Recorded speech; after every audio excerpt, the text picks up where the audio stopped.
ખોડલધામ સંસ્થા સમાજમાં ઘણી બધી સંસ્થાઓ એવી હોય છે કે જે લોકો અલગ અલગ ક્ષેત્રમાં કાર્ય કરતા હોય છે. નરેશભાઈ એક સમાજના સંસ્થાની સાથે સાથે દરેક ક્ષેત્રમાં નરેશભાઈનું યોગદાન રહેલું છે. માનનીય મુખ્યમંત્રી હોય કે XYZ વ્યક્તિ હોય એની સાથે સૌજન્ય મુલાકાતો થતી રહેતી હોય છે અને એમાં કોઈ ખાસ નવીન કે સ્પેશિયલ કોઈ વિષય નથી. સુરતમાં ખોડલધામ મુદ્દે રાજકીય ગરમાવો તેજ થઈ ચૂક્યો છે. પાટીદાર સમાજના કેટલાક આગેવાનો જેઓ ગાંધીનગર ખાતે પહોંચે છે અને સીએમ ભૂપેન્દ્ર પટેલ સાથે મુલાકાત કરે છે. નરેશ પટેલ અને દિનેશ કુંભાણીની સીએમ ભૂપેન્દ્ર પટેલ સાથે બેઠક મળી હતી. જીતુ વાઘાણીની હાજરીમાં ગાંધીનગર ખાતે એક મોટી બેઠક જે છે તે મળી હતી. ગાંધીનગરની બેઠકથી રાજકીય અટકળો જે છે તે તેજ થતી જોવા મળી રહી છે. ત્યારે જ ન્યૂઝરૂમ ગુજરાતની યુટ્યુબ ચેનલને સબસ્ક્રાઇબ કરો અને ઇન્સ્ટાગ્રામ અને ફેસબુક પર ફોલો કરો. અપડેટ રહો, સત્યની સાથે રહો.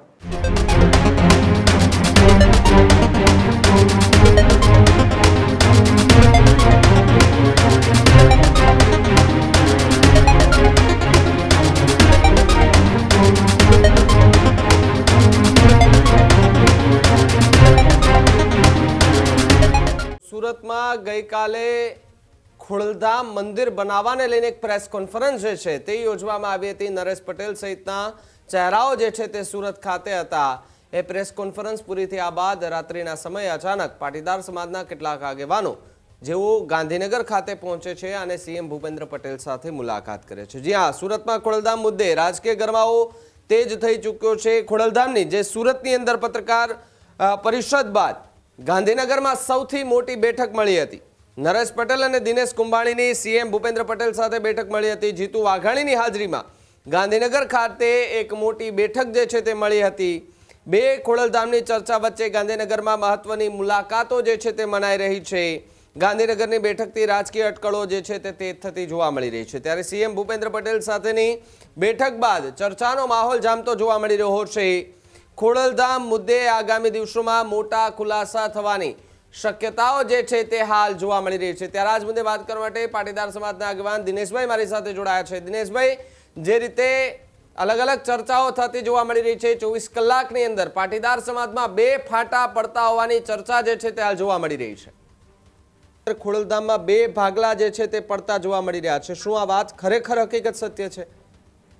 મેં આપને કીધું કે ખોડલધામ સંસ્થા સમાજમાં ઘણી બધી સંસ્થાઓ એવી હોય છે કે જે લોકો અલગ અલગ ક્ષેત્રમાં કાર્ય કરતા હોય છે.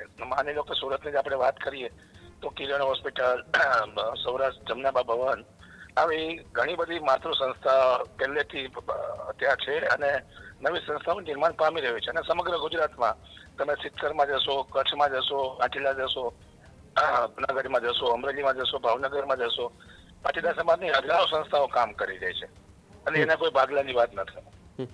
કારણ કે જે રીતે આખી ઘટના બની છે અને ગઈકાલે પત્રકાર પરિષદ કરવામાં આવી, જમીન સંપાદનની વાત કરવામાં આવી અને અચાનક રાત્રિના સમયે જ્યારે જે ફોટા આવે કે સીએમ સાથેની બેઠક થાય છે એટલે સ્વાભાવિક છે કે સોશિયલ મીડિયા પર અલગ અલગ ચર્ચાઓ જે છે તે થતી હોય છે અને એની વાતની જે છે તે પુષ્ટિ કરવી પણ પાટીદાર સમાજના આગેવાનો પાસેથી ખૂબ જરૂરી રહેતી હોય છે. દિનેશભાઈ, ના, નરેશભાઈ એક સમાજના સંસ્થાની સાથે સાથે દરેક ક્ષેત્રમાં નરેશભાઈનું યોગદાન રહેલું છે.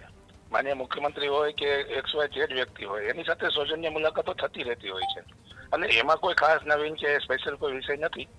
પરંતુ આપે જેમ કીધું એમ કે ખોડલધામ 2022માં જાહેરાત કરી હતી અને એ પ્રકલ્પો અત્યારે સિદ્ધ થવા જઈ રહ્યા છે, જેનો 2 દિવસ પહેલા દક્ષિણ ગુજરાતમાં સુરત ખાતે થયું છે. બિલકુલ. આભાર દિનેશભાઈ જોડાવા બદલ અને માહિતી. તો જે રીતે અત્યારે આ ચર્ચાઓ જે છે તે ચાલી રહી છે અને આ ચર્ચાઓ એટલા માટે તેજ થતી જોવા મળી રહી છે કારણ કે જે પ્રમાણે આખી એક પ્રેસ કોન્ફરન્સ થાય છે અને આ પ્રેસ કોન્ફરન્સની અંદર અલગ અલગ ચર્ચાઓ થાય છે. સુરતની અંદર ખોડલધામ બનાવવાની વાત થાય છે, પરંતુ અન્ય પાટીદાર સમાજના એક આગેવાન કે જેઓ પણ કહે છે કે અહીંયા અમે પણ બનાવીશું, એટલે કે શું ખરેખર બે ભાગલા પાડવાના પ્રયાસ થઈ રહ્યા છે? કોણ ભાગલા પાડી રહ્યું છે? સીએમ સાથેની અચાનકની એ મુલાકાત જે છે તે શું સૂચવી રહી છે? આવનારો સમય આવશે ત્યારે ખબર પડશે. પરંતુ હાલ તો જે પ્રમાણે ચર્ચાઓ અલગ અલગ સોશિયલ મીડિયા પર અને પાટીદાર સમાજની અંદર જે ગણગણાટ જે છે તે ચાલી રહ્યો છે કે બે ભાગલા પાડવાના પ્રયાસો એ સખત જે છે તે થઈ રહ્યા છે, ત્યારે આગામી સમયમાં શું મોટા અને નવા ખુલાસા થાય છે આવનારો સમય આવશે ત્યારે ખબર પડશે.